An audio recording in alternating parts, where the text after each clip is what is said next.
Frequency Podcast Network. Stories that matter, podcasts that resonate. Emboldened by his boldest overseas intervention yet, President Donald Trump's push to purchase Greenland from Denmark comes into focus this week, with Secretary of State Marco Rubio planning to meet with Danish officials to discuss the future of the Arctic island, leaving other nations like Canada wondering how vulnerable they might be too, and America struggling to navigate one of the most pivotal moments in its modern history.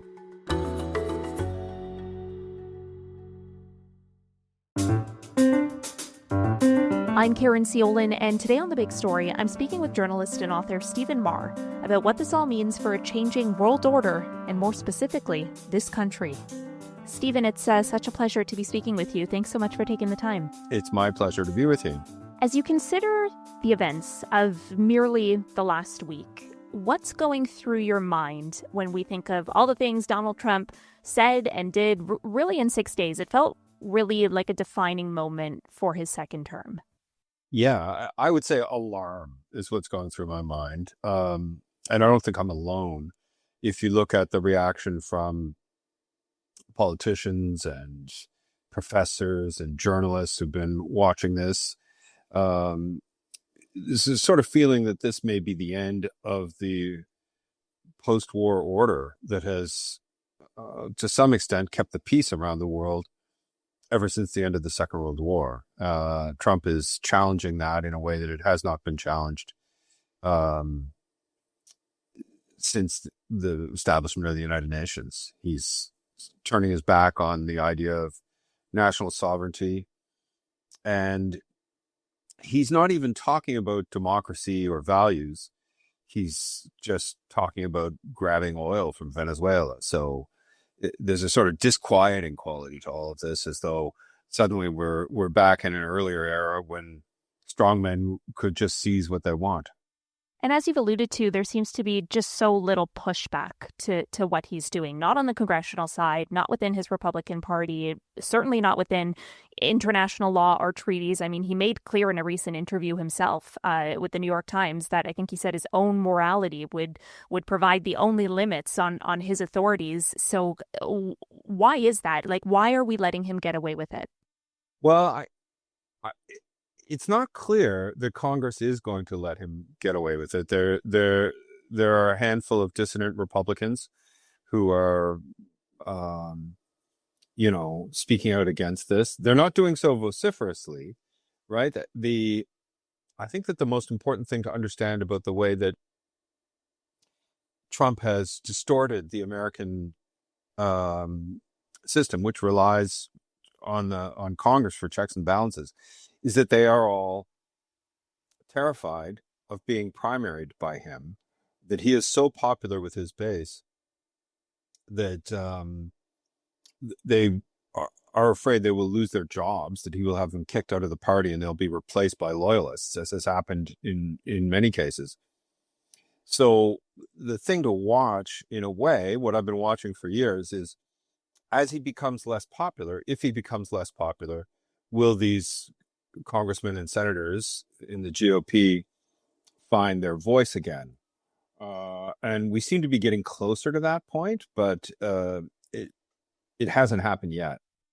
I mean, his personal popularity has been on a downward trend, but you really think in a midterm election year, congressional Republicans are willing to take that risk and get their voice back, as you say? Well, it's just sort of unknown as yet. The electoral machine of the Republicans is not proceeding as an electoral machine would normally be proceeding leading up to the midterm elections. Instead of dividing the Democrats, they're somewhat divided over this. It seems like there's less pushback than you would expect, given how extreme the president is acting. But there are the beginnings of something there. How far it'll go, we don't know. But it's a dynamic system, and I don't think that Trump or anyone can count it out entirely yet. I want to ask you specifically about the threats he's reigniting, about his desire to take over Greenland. How literally should we be taking him at this moment? Well, I don't think that we can afford to assume that he's blowing smoke. There are sort of two ways of looking at this, I think. First of all, I should say that I cannot be convinced that there are valid reasons for the United States to require Greenland, as he keeps saying. Right? He keeps saying we need this for our defense. There's a longer conversation you could have about that, but the people who understand this well don't think that makes sense. So why then is he doing it if his stated reasons are not real? Yeah, can you tell us why you think perhaps Greenland is a draw for him? The Ian Bremner of the Eurasia Group did an interview with the Financial Times yesterday where he was expressing the view, which may be a sort of the view of the foreign policy blob in Washington, is that this is idiosyncratic, that Trump dreams of planting the flag on new soil. People sometimes speculate that he's bamboozled by the Mercator projection, which shows Greenland as being larger than it is.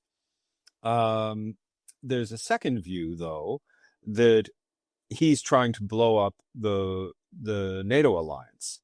And when you look at the reaction of the Danes and the other Europeans, it sort of starts to make sense. If he does use American military power to take over Greenland, that will be the end of the alliance. A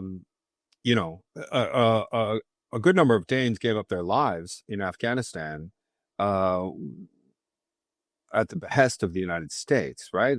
This alliance has been very useful to the United States, and an awful lot of Americans know that. Trump seems not to know that. But if it's just idiosyncratic, if it's just he dreams of being an emperor who changes the maps, then you have to think that the forces within the U.S. military and political system will prevent him from doing it. If he goes far enough to actually do it, then you have to think that it's done by design, to the benefit of the Russians, to the benefit of destroying NATO, which has been the dream of not just Vladimir Putin, but imperialist Russian leaders for a long time. And Trump, too, has been talking about that since his first term. He's never really been a fan of NATO. As you say, the Danish prime minister, too, warning any American attack on Greenland would destroy NATO. Is that an acknowledgement, you think, that, as Stephen Miller, one of Trump's top aides, said, like, nobody's going to fight the U.S. over Greenland? Who would defend Greenland against American aggression there? Well, the mismatch in military forces is so disproportionate that it seems unlikely that the Europeans would want to spend lives if they know that they're going to lose. That's one of the things about the Venezuelan operation that has so rattled people, is it was a very persuasive demonstration of the extraordinary capacity of the American military. I can't recall a precedent where any country has been able to do something so surgically. What an extraordinary feat that was. And that's what's got everyone rattled. If you compare it to was it 1994 when the Americans de-presidented Manuel Noriega in Panama?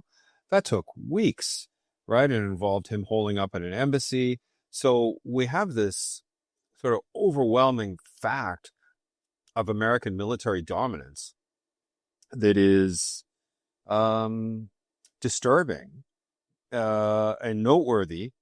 It's disturbing because of who's wielding it, right? But it is. We all have to recognize that the circumstances have changed. When he speaks, it's necessary to pay very close attention and not assume that he's just rambling on.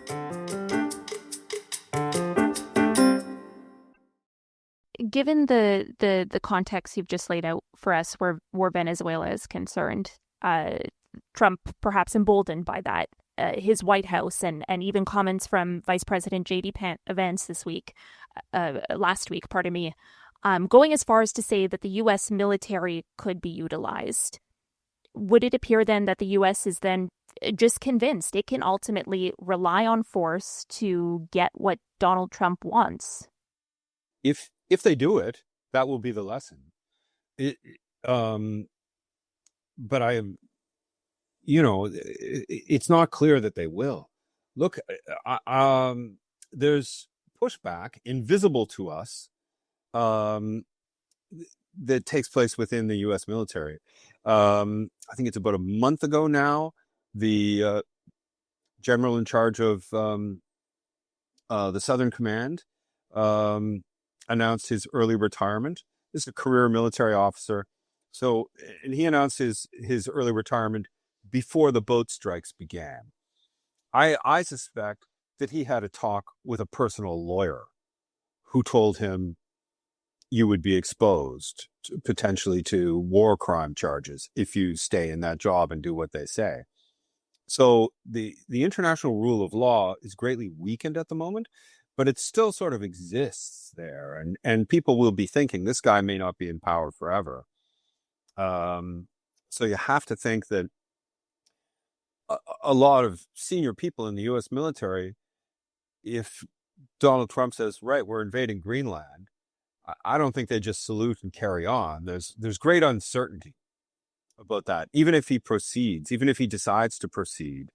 And, a thought that I kept having as I contemplated over the last year the possibility of the United States invading Canada is that the political calculation is such. Nobody would want to tell a grieving mother, your son died in the battle for Winnipeg.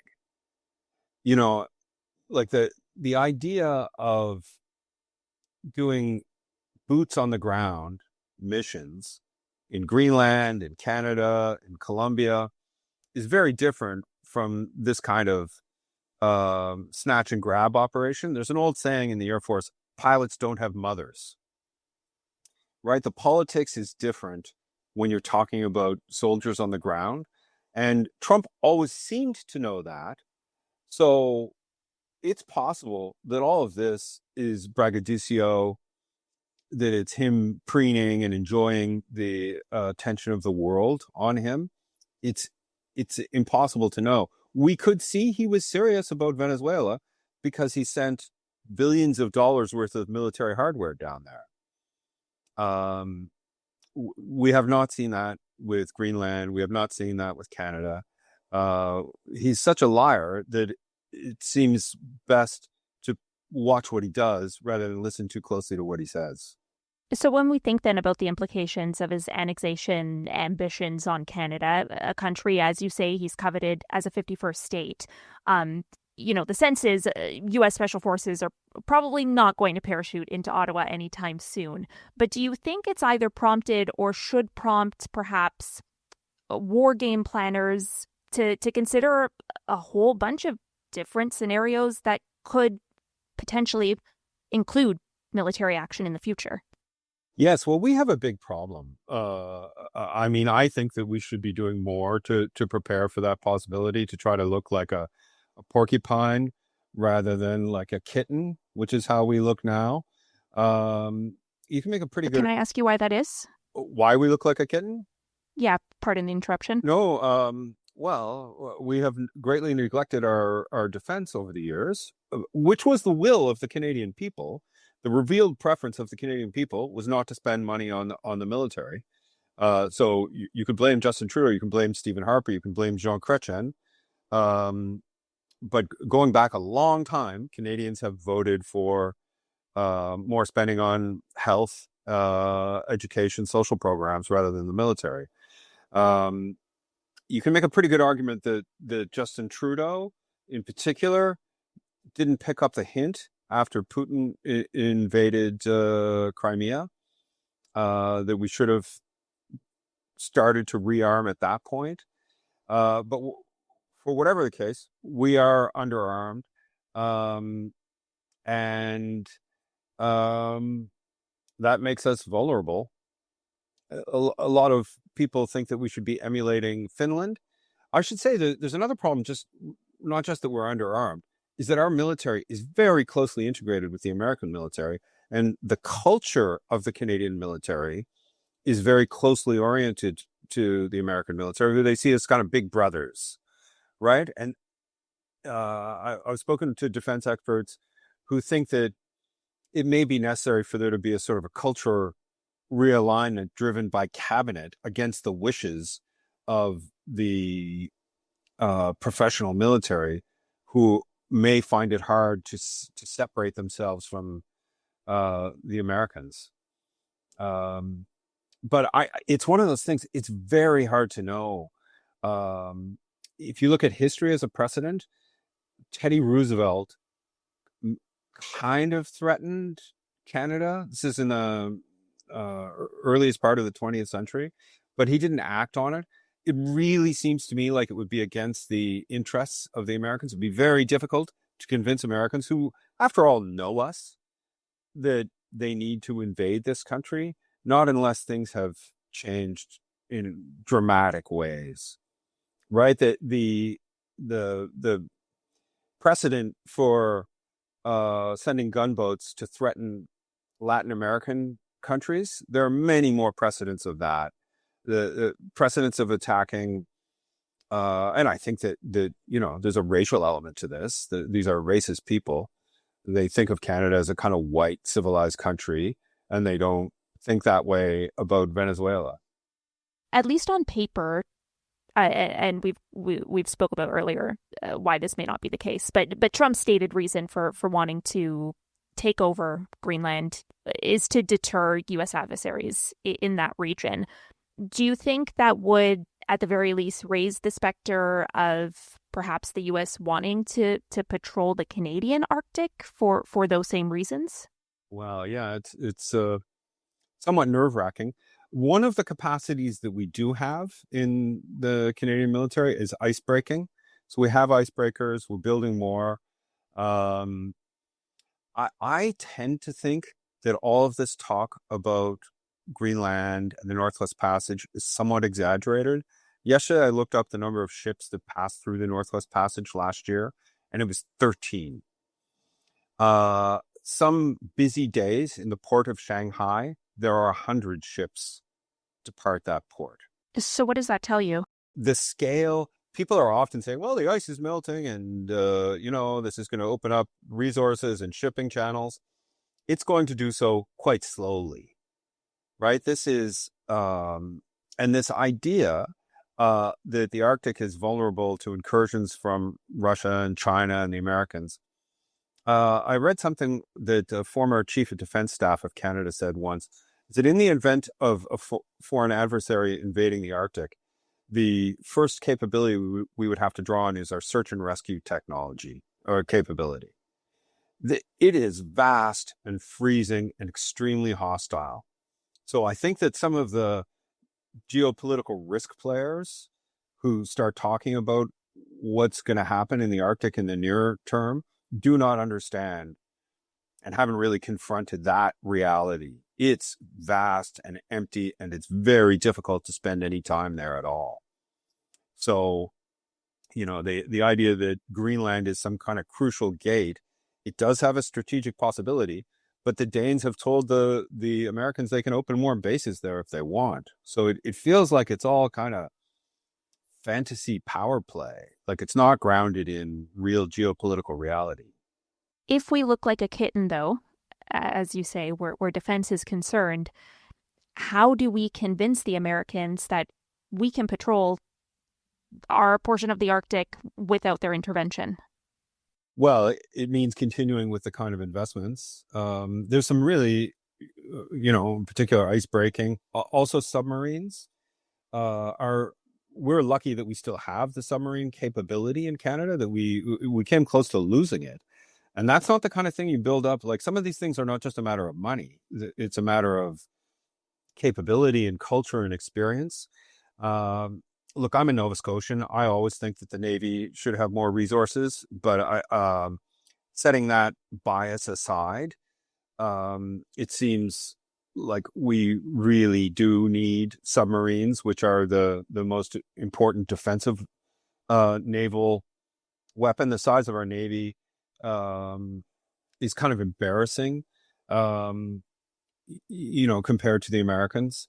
So that we've got to focus on that, in my opinion, so that when they say, well, if you can't patrol it, we will, then we can say, well, we are patrolling it. We have the resources. To my mind, it's unfortunate that we've let ourselves get into this position, and we just have to hope that we have time to buy the kind of gear. It's too bad. I would rather we spend more money on schools and hospitals, but we have to be able to protect our sovereignty. Prime Minister Mark Carney has gone to pretty great lengths, I think, not to antagonize Donald Trump to this point. But I suppose, I mean, correct me if I'm wrong, I think Canada probably faces a challenge in navigating kind of this increasing tension between Europe and the Trump administration. What should be our role, or what position should we take when we, have so much at stake in our relationship with the U.S., especially this coming year? I hear a lot of people sort of complaining that Carney hasn't been vocal enough in objecting to American adventurism. I think if I was writing statements for him, I would be writing statements very similar to the ones that he is issuing. We don't have a lot to contribute in military or economic or diplomatic terms. We don't give a lot of aid. We don't have much of a military. So I think it's appropriate that we let Sheinbaum and Macron speak more forcefully than we are. They are doing so effectively and for different reasons. I think that Macron, the president of France, is able to because France has a significant military. It has no imminent threats to its sovereignty. Sheinbaum is doing so because she has important relationships with left-leaning governments in Latin America, and because public opinion in Mexico would require that she speak out forcefully. And Trump is making more direct threats to Mexico than to Canada. So I'm not sure what would be gained for Carney to suddenly be dramatic and start declaiming about the sins of the Americans. It seems to me that Canadians elected him to make careful calculations and do what he can to protect our sovereignty. And I'm not sure that making bold diplomatic proclamations that his backside can't cash would help with that. He shouldn't shoot off his mouth if he can't back it up. And we are not in a position to back up much of anything, in my view. Returning to the topic specifically of Greenland, Americans already have military access there, right? And they can increase that access under a Cold War era treaty. It somewhat gives them a free hand, I think, to do kind of what it wants already there. Do you see Trump employing that defense pact at all to try and occupy Greenland, or does he perhaps just increase U.S. military presence there? I mean, what are your predictions? Where do we go from here? Well, if I had to make a prediction, I like most people who make predictions, I would predict that things are not likely to change. It seems insane that he would actually invade Greenland. So, and I think that he's surrounded by a lot of people in the military and in politics who are not actually dummies, who can make the careful calculations. He's not going to live forever. The midterms are coming. He's full of himself right now, right? Because of the success of this Maduro mission. And he's not a master strategist. He's not a military genius. He's a genius at capturing attention. That's what Donald Trump lives to do and does very effectively. He succeeded in capturing attention with this Maduro thing in a risky, but not overwhelmingly risky. They weren't going to lose hundreds of American soldiers, right? They lost none, which is extraordinary.